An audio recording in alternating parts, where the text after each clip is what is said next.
এই দুটি সিসিটিভি ফুটেজের ব্যবধান মাত্র 15 মিনিট। ঢাকা শহরের দুটি ভিন্ন স্থানের ঘটনা। প্রথম ফুটেজে দেখা যায় দুইজন তরুণী ঢাকার একটি বাসায় প্রবেশ করেন সকাল 11টা 48 মিনিটে, বেরিয়ে আসেন 11টা 59 মিনিটে।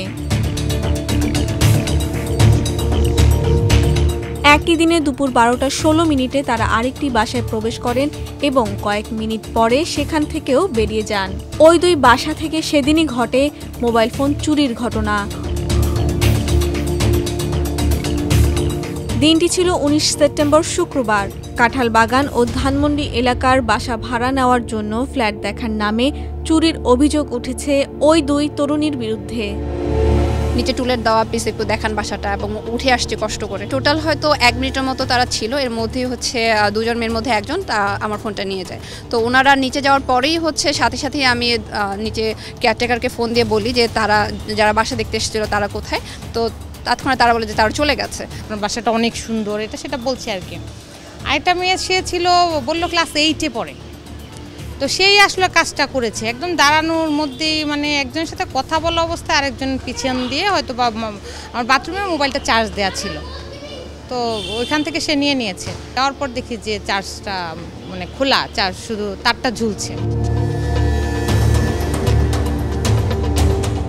ভুক্তভোগী এই ঘটনার সিসিটিভি ফুটেজ সামাজিক যোগাযোগ মাধ্যমে পোস্ট করলে তা ভাইরাল হয়। এরপর ভুক্তভোগীর কাছে পুলিশ পরিচয় দিয়ে মোবাইল ফোন ফেরত দেওয়ার নামে দাবি করা হয় মোটা অঙ্কের টাকা।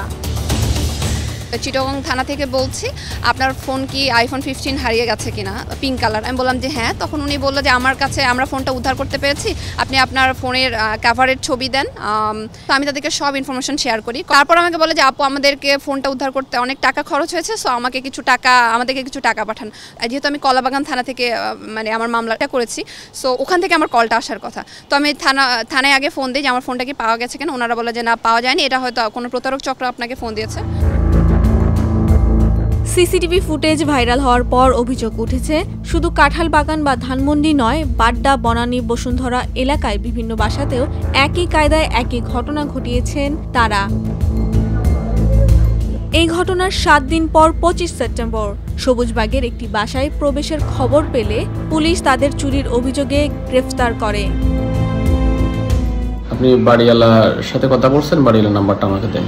তো বড়টা নাম্বার মোবাইল স্ক্রল করতেছিল যে নাম্বারটা আমাকে দিবে, এরকম আর কি।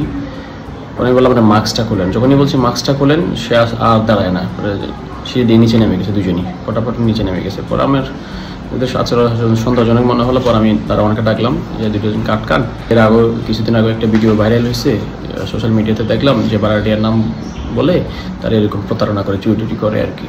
যেটি যিনি পোস্ট করছিল ওনাকে আমি আবার ওনার ভিডিও দিলাম যে তো আপনার বাসায় যে চুরি হয়েছে এই দুজন মহিলাকে চিনেন কিনা। তো উনি আবার শেয়ার করে বলছে যে ভাই হ্যাঁ, এই দুজন মহিলাই আমার বাসায় চুরি করছে, আপনি প্লিজ একটু আটকে রাখেন। সেই দুই তরুণীর বিরুদ্ধে মামলা করা হয়েছে। তারা যে প্রক্রিয়ায় ঘটনাটি ঘটিয়েছে, এটা চুরি বলা যায়। দুটো চুরির ঘটনা ঘটেছে। এটা তারা হয়তো সংঘবদ্ধ চোর চক্রের সদস্য, এটা তদন্ত করলে বেরিয়ে যাবে। শুধু এ ধরনের চুরি নয়, সাম্প্রতিক সময়ে ছিনতাই, ডাকাতি, দস্যুতা, অপহরণ, খুন ও ধর্ষণের মতো অপরাধ বেড়ে যাওয়ার অভিযোগ রয়েছে। 5 আগস্ট শেখ হাসিনা সরকারের পতনের পর আইনশৃঙ্খলা পরিস্থিতি অবনতির বিষয়টি স্পষ্টভাবে সামনে আসে। পুলিশের পরিসংখ্যান বলছে 2024 সালের আগস্টে চুরির ঘটনায় মামলা হয়েছে 58টি, কিন্তু 2025 সালে আগস্টে সংখ্যা বেড়ে দাঁড়িয়েছে 188টি। শুধু এটি নয়, চলতি বছর আগস্ট মাসেই ঢাকায় হত্যার ঘটনায় মামলা হয়েছে 32টি, নারী ও শিশু ধর্ষণের ঘটনা 159টি, অপহরণের ঘটনা 16টি, চুরি, ছিনতাই সহ বিভিন্ন অপরাধ মিলিয়ে আগস্ট মাসে মোট মামলা হয়েছে 1606টি। 188টি চুরির মামলা রেকর্ড হয়, তা 52টি দস্যুতার মামলা রেকর্ড হয়, যেগুলোতে আমরা ছিনতাই বলি, আর 2টো ডাকাতি ঘটনা রেকর্ড হয়।